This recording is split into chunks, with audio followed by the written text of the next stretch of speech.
Hi, my name is Gail, and I'm here this afternoon to talk to you just a little bit about pruning shrubs. I'm not going to go into detail as far as how to prune. I'm more concerned about when to prune. I'm standing out here. It's kind of chilly. It's in November.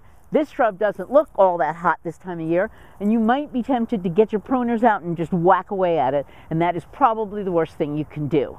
We have two different kinds of shrubs that we deal with basically, and that would be spring blooming shrubs as well as summer blooming shrubs. So let's start with the spring blooming guys. They bloom, it would be something like maybe a lilac and a forsythia, bridal veil spirea. They all bloom early.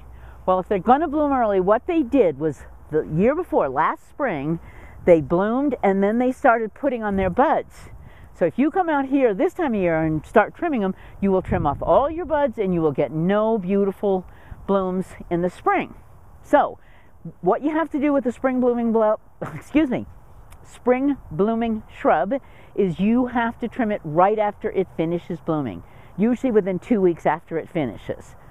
Summer blooming is a different story. Those guys bloom in the summer. They set their buds in the spring, bloom in the summer.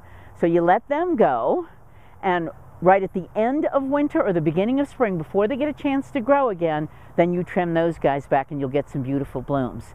The other thing I want you to think about is when you're trimming, don't just cut off the top. Get down there and get some of those old canes.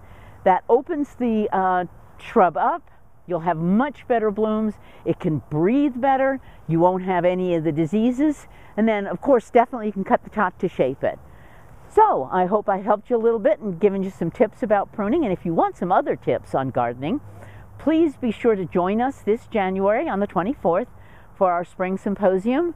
We're going to be giving you tips on how to make soil grow what you want it to grow. We're going to be collecting seeds, show you how to collect seeds. We're going to show you how to start seeds. And it'll all be done with the Colorado Master Gardeners. If that kind of information interests you, please check our website with CSU. And thank you so much for listening, and have a nice winter.